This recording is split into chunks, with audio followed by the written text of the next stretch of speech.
കഴിഞ്ഞ മാസം ഇസ്രായേൽ ഇറാന് നേരെ നടത്തിയ ആക്രമണങ്ങളിൽ 100 ഇറാനിയൻ കായിക താരങ്ങൾ കൊല്ലപ്പെട്ടതായി ഞെട്ടിക്കുന്ന റിപ്പോർട്ട്.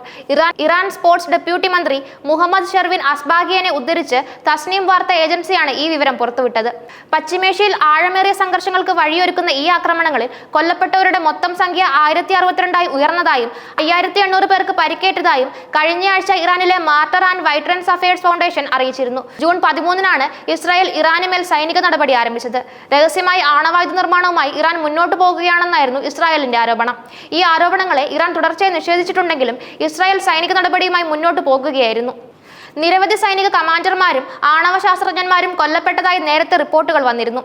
ഇപ്പോൾ കായിക താരങ്ങളും ഈ സംഘർഷത്തിന് ഇരയായെന്ന വാർത്ത മേഖലയാകമാനം ഞെട്ടിച്ചിരിക്കുകയാണ്.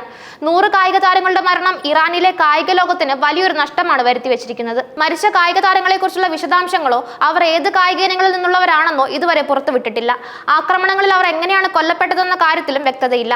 കായിക പരിശീലനത്തിനിടയിലോ മത്സരങ്ങളിൽ പങ്കെടുക്കുമ്പോഴോ അതോ സാധാരണ പൗരന്മാരെ പോലെ വീടുകളിലോ തെരുവുകളിലോ ആയിരിക്കുമ്പോൾ നേരിട്ടുള്ള ആക്രമണങ്ങളിൽപ്പെട്ടാണ് ഇവർ മരിച്ചത് എന്നുള്ള കാര്യങ്ങൾ അറിയാൻ പൊതുസമൂഹം കാത്തിരിക്കുകയാണ്.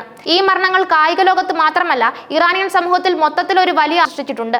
ഇറാന്റെ ആണവ പദ്ധതിയാണ് നിലവിലെ സംഘർഷങ്ങൾക്ക് പ്രധാന കാരണം. ആണവ കരാറിൽ നിന്ന് അമേരിക്ക പിന്മാറിയതിനു ശേഷം ഇറാൻ തങ്ങളുടെ ആണവ പദ്ധതി വികസിപ്പിക്കാൻ തുടങ്ങി. ഇത് മേഖലയിൽ വലിയ ആശങ്കകൾക്ക് വഴിവെച്ചു. ഇസ്രായേൽ ഇറാന്റെ ആണവ കേന്ദ്രങ്ങളിൽ രഹസ്യ ഓപ്പറേഷനുകൾ നടത്തിയതായും ആണവ ശാസ്ത്രജ്ഞരെ വധിച്ചതായും റിപ്പോർട്ടുകൾ ഉണ്ടായിരുന്നു. ഇതെല്ലാം ഇരു രാജ്യങ്ങളും തമ്മിലുള്ള സംഘർഷം വർദ്ധിപ്പിച്ചു. ജൂൺ 13-ന് നടന്ന സൈനിക നടപടി ഈ നീണ്ടകാല ശത്രുതയുടെ ഒരു പുതിയ അധ്യായമാണ് തുറന്നത്. ഇറാന്റെ ആണവ പദ്ധതിയെ ലക്ഷ്യമിട്ടായിരുന്നു ഇസ്രായേലിന്റെ ആക്രമണം. എന്നാൽ സാധാരണ പൗരന്മാരടക്കം നിരവധി പേർക്ക് ജീവൻ നഷ്ടപ്പെട്ടുവെന്നത് ഈ സംഘർഷത്തിന്റെ ഗൗരവം വർദ്ധിപ്പിക്കുന്നു. മാർട്ടർ ആൻഡ് വൈട്രൻസ് അഫയേഴ്സ് ഫൗണ്ടേഷൻ പുറത്തുവിട്ട കണക്കുകൾ പ്രകാരം 1062 പേർ കൊല്ലപ്പെടുകയും 5800 പേർക്ക് പരിക്കേൽക്കുകയും ചെയ്തുവെന്നത് ഒരു വലിയ മാനുഷിക ദുരന്തമാണ്. ഈ കണക്കുകൾ ഒരു യുദ്ധത്തിന്റെ ഭീകരമായ മുഖം തുറന്നുകാട്ടുന്നു. കൊല്ലപ്പെട്ടവരിൽ സാധാരണ പൗരന്മാരും സ്ത്രീകളും കുട്ടികളും ഉൾപ്പെട്ടിട്ടുണ്ടോ എന്നതിനെക്കുറിച്ച് വ്യക്തമായ വിവരങ്ങൾ ലഭ്യമല്ല. എന്നാൽ കായിക താരങ്ങൾ ഉൾപ്പെടെയുള്ളവരുടെ മരണം സാധാരണ പൗരന്മാർക്കും ജീവൻ നഷ്ടപ്പെട്ടിട്ടുണ്ടാകാനുള്ള സാധ്യത വർദ്ധിപ്പിക്കുന്നു. പരിക്കേറ്റവരുടെ എണ്ണം ആരോഗ്യ സംവിധാനങ്ങളിൽ വലിയ സമ്മർദ്ദം ചെലുത്തും. ഇറാൻ രഹസ്യമായി ആണവായുധങ്ങൾ നിർമ്മിക്കുന്നുവെന്ന ഇസ്രായേലിന്റെ ആരോപണങ്ങൾ ലോകരാജ്യങ്ങളെ ആശങ്കയിലാഴ്ത്തിയിട്ടുണ്ട്. ഒരു ആണവായുധ മത്സരം പശ്ചിമേഷ്യയിൽ ഉണ്ടായാൽ അത് ലോക സമാധാനത്തിന് വലിയ ഭീഷണിയാകും. ഇറാൻ തങ്ങളുടെ ആണവ പദ്ധതി സമാധാനപരമായ ആവശ്യങ്ങൾക്കാണെന്ന് ആവർത്തിച്ച് പറയുന്നുണ്ടെങ്കിലും ഇസ്രായേൽ ഈ വാദങ്ങൾ അംഗീകരിക്കുന്നില്ല.